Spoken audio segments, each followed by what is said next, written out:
এক রাজা ও তার বিশ্বস্ত কর্মচারী। এক দেশের এক রাজা ছিল খুবই কঠোর প্রকৃতির। তার রাজকার্য পরিচালনার জন্য নিয়োজিত ছিল অগণিত রাজকর্মচারী।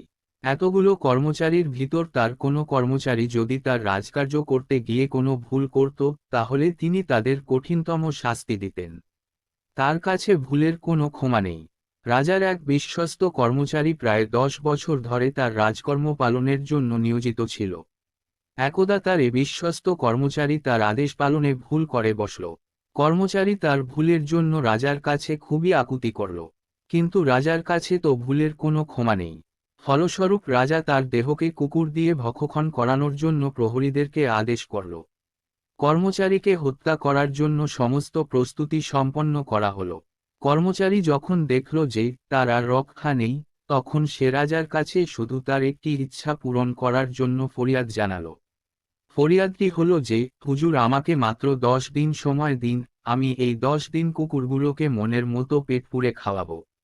তখন রাজা তার এ কথা শুনে বলল যে, যেহেতু তুমি আমার দীর্ঘদিনের বিশ্বস্ত কর্মচারী ছিলে, তাই তোমাকে এই 10 দিন সময় দেয়া হলো। কিন্তু মনে রেখো, মাত্র 10 দিন। এই 10 দিন ওই কর্মচারী কুকুরগুলোকে খুব আদর যত্ন করে খাওয়ালো। 10 দিন সময় শেষ হয়ে গেল। তাই রাজার সেই আদেশ পালনের জন্য প্রহরীরা নিয়মানুযায়ী ওই আগ্রাসী কুকুরগুলোর কাছে ওই কর্মচারীকে নিক্ষেপ করল।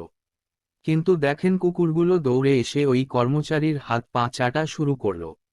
এ অবস্থা দেখে তো রাজা হতবাক, মাথা গরম। এ কি ব্যাপার? কি হলো কুকুরগুলোর? প্রহরীরা শত চেষ্টা করেও কুকুরগুলোকে রাগাতে ব্যর্থ হন। কিছুক্ষণ পর ওই কর্মচারী উঠে দাঁড়িয়ে রাজাকে বলল যে, হুজুর, 10 বছর আপনার সেবা করে আমি কি পেলাম? কিছুই পেলাম না। মাত্র একদিনের ভুলের প্রতিদান পেলাম মৃত্যুদণ্ড। আপনার কাছে আমার কোনো মূল্যই নেই। কিন্তু দেখেন, মাত্র 10 দিনের সেবা শুশ্রূষা পেয়ে কুকুরগুলো আমাকে কিভাবে সম্মান দিচ্ছে, প্রতিদান দিচ্ছে। আমার সাথে কুকুরগুলো বিশ্বাসঘাতকতা করেনি।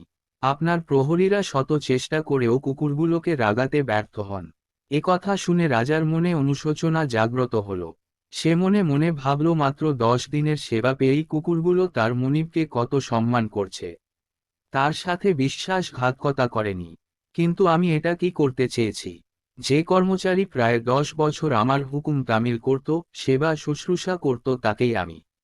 কথাগুলো ভেবে রাজা মনে মনে লজ্জাবোধ করল। ফলস্বরূপ রাজা তার কর্মচারীকে মাফ করে দিল। সে তার ভুল বুঝতে পেরে কর্মচারীকে বুকে টেনে নিল।